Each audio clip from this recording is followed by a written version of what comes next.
There's less than 24 hours to go until the biggest shopping day of the year, and getting your goodies online for Black Friday has become a popular and simple way to buy, but entering your credit card details comes with risks, including scams. Joining me now for some tips on how to avoid this happening is Chief Solutions Officer at Lawtrust, Mason Mahere. Mason, thank you so much for coming through and for your patience while we were working our way through what's been an extraordinary day in as far as news developments are concerned. So, do you have any statistics, though, in as far as cybercrime and scams around Black Friday? Everyone is out shopping, people like me. I think that if I were to take part in the Black Friday craze, it would probably be online. But what are the statistics in as far as those scams are concerned? You're right. At this stage, a lot of people are getting ready to face the crowds in some of the retail stores, and they're getting their muscles warmed up, and they're ready for that tomorrow. But I think a lot of people are going to be buying online.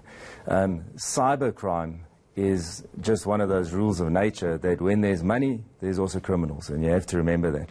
So cybercrime is something that happens every day of the year, but special events like this really fuels the imagination because everybody is looking for that crazy deal, you know, and that's the real problem behind it.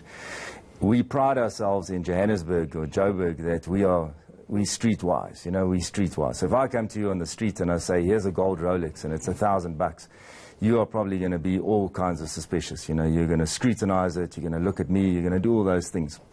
Online, tomorrow and through to Cyber Monday, we're expecting to get these crazy deals, you know. And people must remember that if it is too good to be true, it might be too good to be true. So there's certain things you have to force yourself to look for so that you can be streetwise in the cyberspace, hence cyber savvy. Last year, there was more than 100,000 fake shopping sites that were set up during this time. Wow. So there's a frightening statistic for you. So more than 100 fake shopping sites. What's the modus operandi there? You set up a fake shopping site with what end? So 100,000 fake shopping sites. You know, so probably the way that it would happen is some emails would go out. You know, people get excited, they see this crazy deal coming in, and it talks about the deal in the email, and then it says, click on the following link and go to the site. You know, so you click on the link, and then immediately you're focusing on the product, but you're not looking at which site did it actually take you to.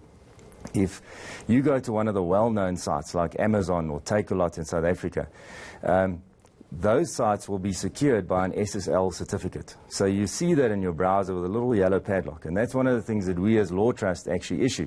All right. So what we do is when a company applies for one of these things, we check that the company really exists, we check that the domain name really belongs to them. But it's up to the shopper to look to see that they're in the right place. What you don't want is the name spelled slightly incorrectly. There's no yellow padlock, no SSL certificate. So it looks like a familiar name, but it's not really. And then you enter your details and you never get the goods.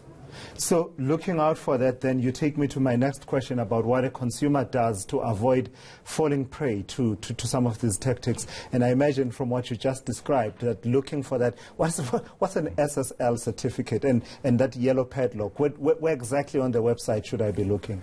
So the first thing is, and this is a rule of life these days, is always be suspicious of communications that you did not initiate.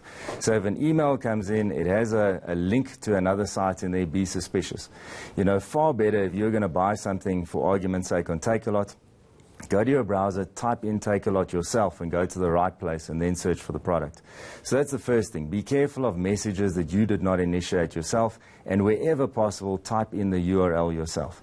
Then where you type in the URL, that is where the magic will happen. If it's a secure site, which means that your credit card details are encrypted going to the site, and we have identified that site, typically an organization like Lawtrust, you'll see in the URL, the taskbar at the top, the yellow padlock would appear, and the format would change to say something like HTTPS, but you can look for the yellow padlock. If that's happened and your browser does not complain, it means somebody like us has actually checked out that that site really exists. So at least you've got something there. You're 3/4 of the way there.